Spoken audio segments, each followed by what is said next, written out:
Thank you.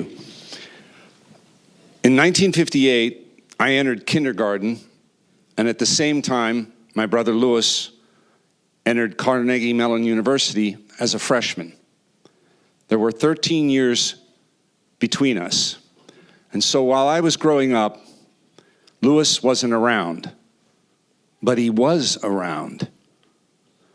My parents and my teachers kept saying to me, "Your brother Louis." And often I was identified as my brother Louis because of our similar features and mannerisms.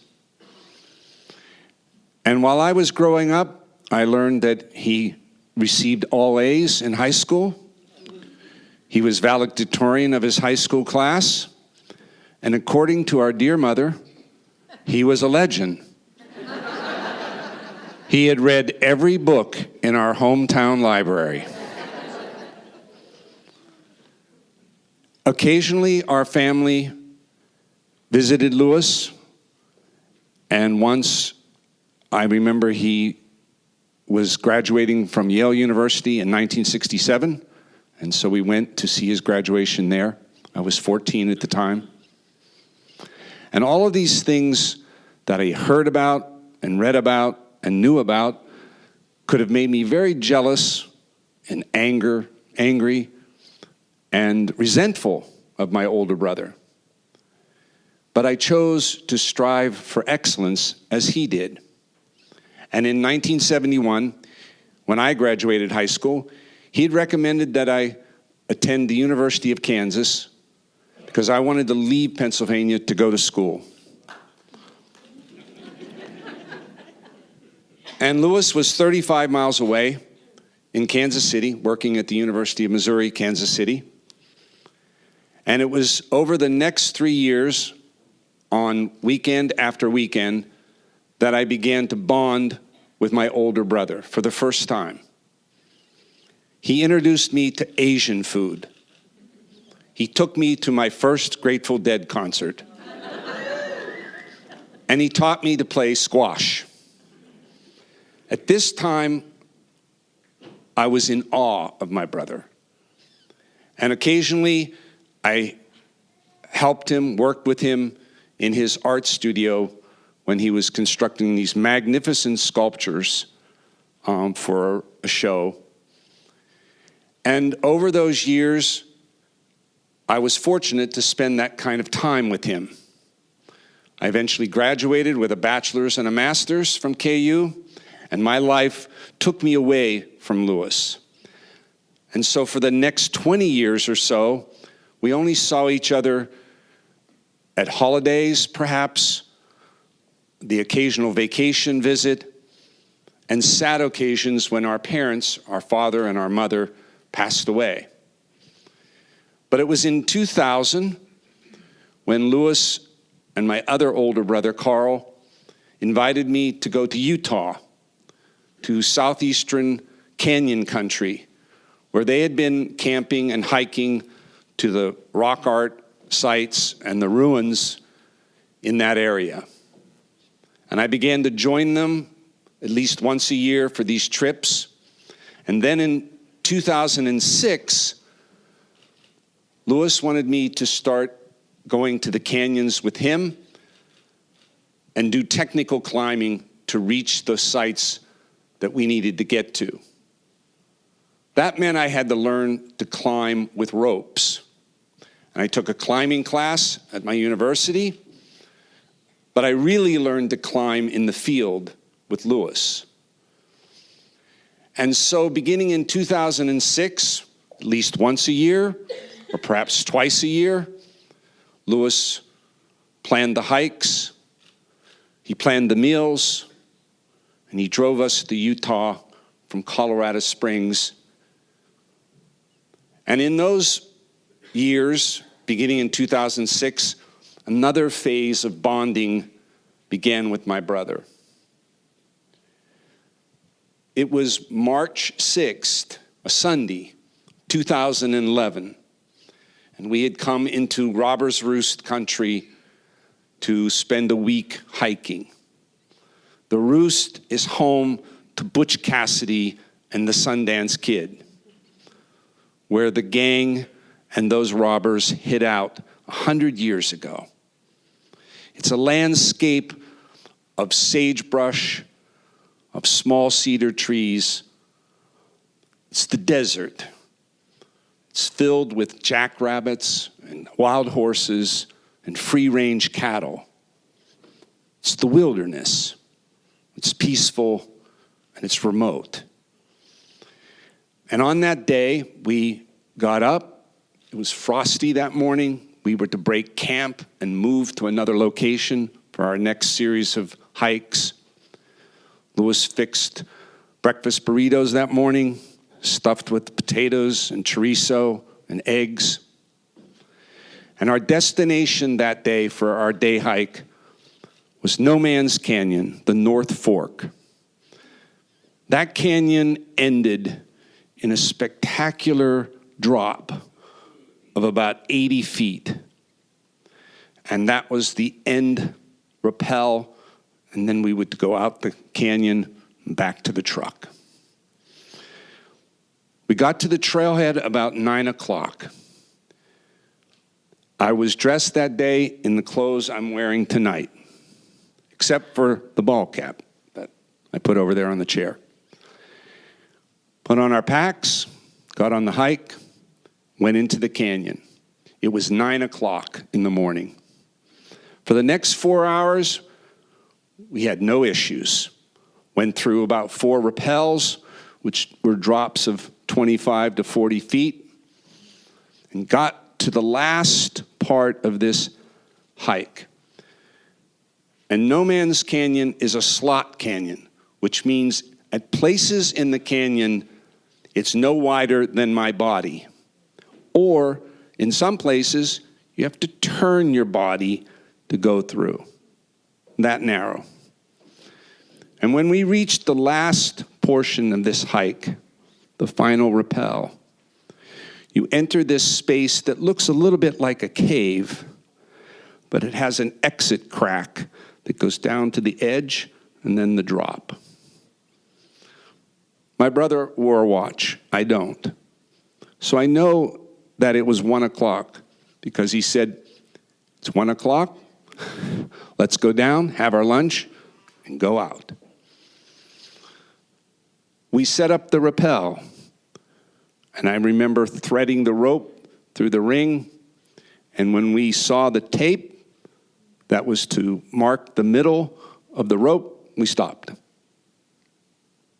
My brother went first. He always went first because his first commandment was the most experienced climber goes first. And I can count on 2 fingers how many times he let me go first. This final exit rappel started on a slope and a slot that was as wide as my body, so 2 people could not go down to the edge at one time. And as he was going down, I watched him from about 20 feet away. He got to the edge, he maneuvered over the edge and started to go down and was out of my sight. In a few seconds, I heard him say, "It goes fast," because this was a free rappel, meaning you could not touch the side of the canyon with your feet. You were hanging in air. A few seconds later, he said, "Oops, the rope was short." And I panicked because I knew what that meant. And momentarily, he said, "No biggie." And when my brother said, "No biggie," he had it under control. And I felt relief in that moment. I was watching the rope taut over the edge of the canyon cliff. And in what seemed like a few seconds, the rope zipped through the rappel ring, down the slot, over the edge.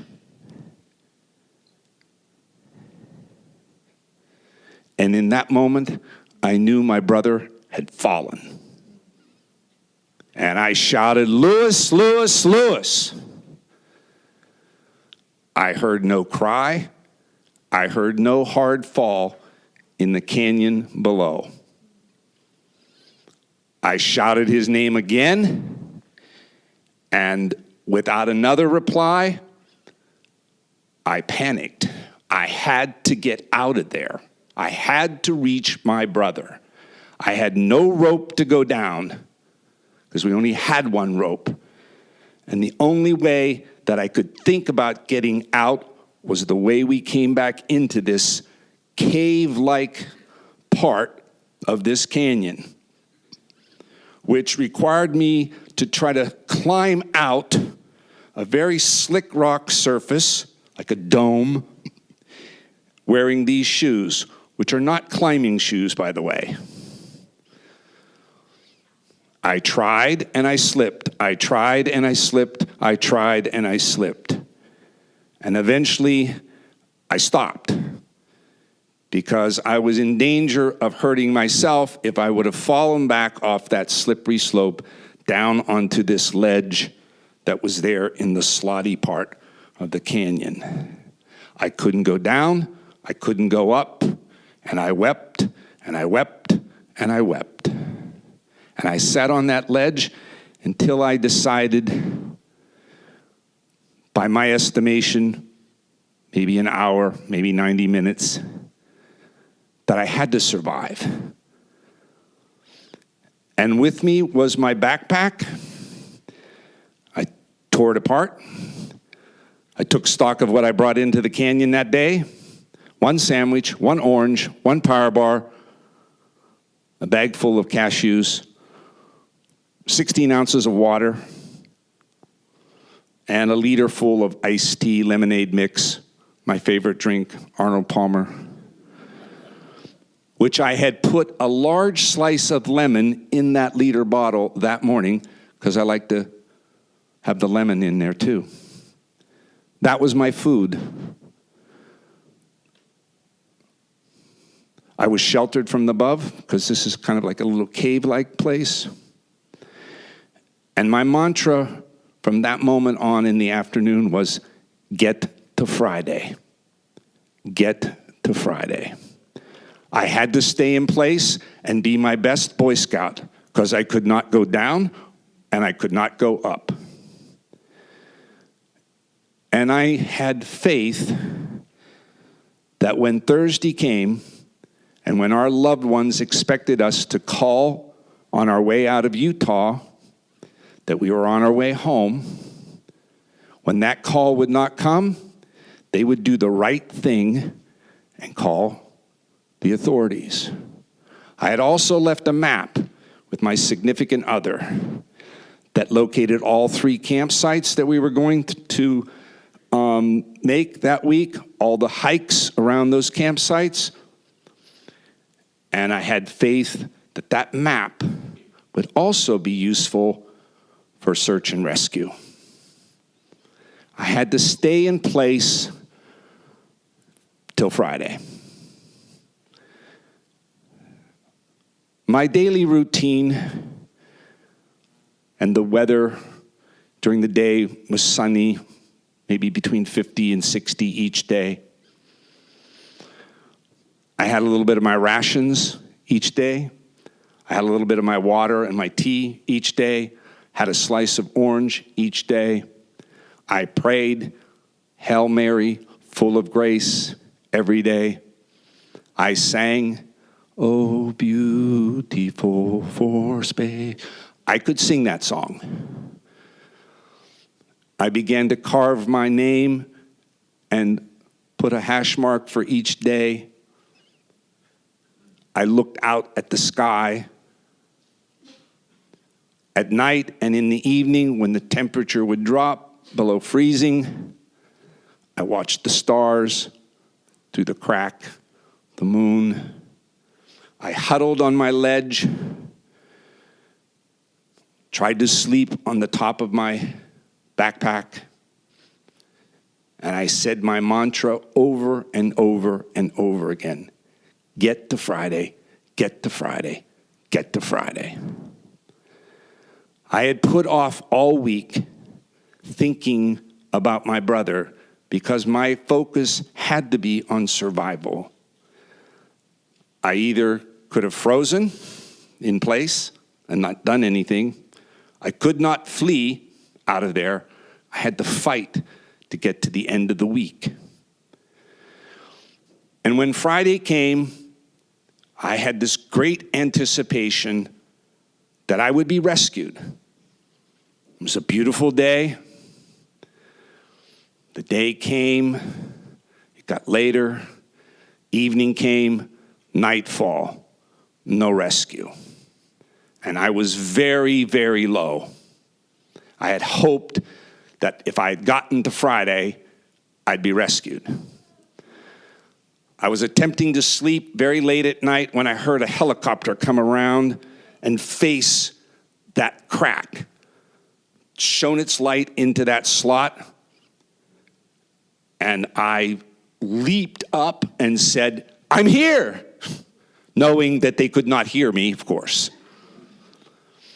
But that was the greatest joy of Friday, knowing that they were looking for us and that the search was on, and that most likely Saturday, the next day, would be my rescue. I waited on Saturday, and later I was told it was about 1 o'clock in the afternoon when they came around again. They signaled. I stood up. They saw me. They had located my brother at the bottom of the canyon. The search and rescue team were dropped. I got extracted out of the canyon and put on a helicopter and airlifted the Moab Regional Hospital. That same helicopter crew had rescued Aaron Ralston a few years before out of Blue John. And if you know his story, he had cut his left arm off to save his life. My healing started at that hospital. I had 3 bags of IV saline solution and the best chicken soup I had ever eaten in my life. Not bad for hospital food. I wanted to see a priest, and there was no priest at the hospital, but the doctor and his friend cleaned me up, put me in borrowed clothes, and took me to Mass. And after Mass, I spoke with Father Bill Wheaton and said, "I feel so bad that I'm here and that my brother isn't." I had gotten out of the canyon, but the canyon was still in me. I got back to Murfreesboro, and my healing continued. One of the most difficult things I had to overcome for months was when I laid down to go to sleep, my eyes and mine were back in that slot every night. I had a grief therapist, I had a physician, I had my priest. My therapist had me write letters to Lewis to help me through that. I had to take my medicine when I got stuck in grief. And my physician also ordered me to eat as many cheeseburgers as I wanted because I needed to gain all that 15 pounds back.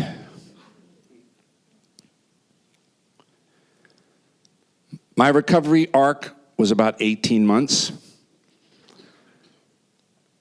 And this opportunity to share my story along with my colleagues is an opportunity to reinforce some of the things that they've already shared. It could be a divorce, a bankruptcy, a loss of a job, and that person is on a ledge. They have to face their own trauma and loss, as I did, and we get through it. And the most important thing is that while my experience may be unique. That is, it's one of a kind. 144 hours in a confined space when most of the time, nearly all of the time, I was living in my head. But my survival experience is not any better than anyone else's. It's really about moving through it and staying in the present as we have healed from that experience. My dear brother, Lewis, I miss very much. Our daily email chats, who's going to win the pennant this year? Our occasional phone calls. But most of all, what I miss are those moments around the campfires in Utah, in the wilderness, where we were bonding without saying a single word. Thank you.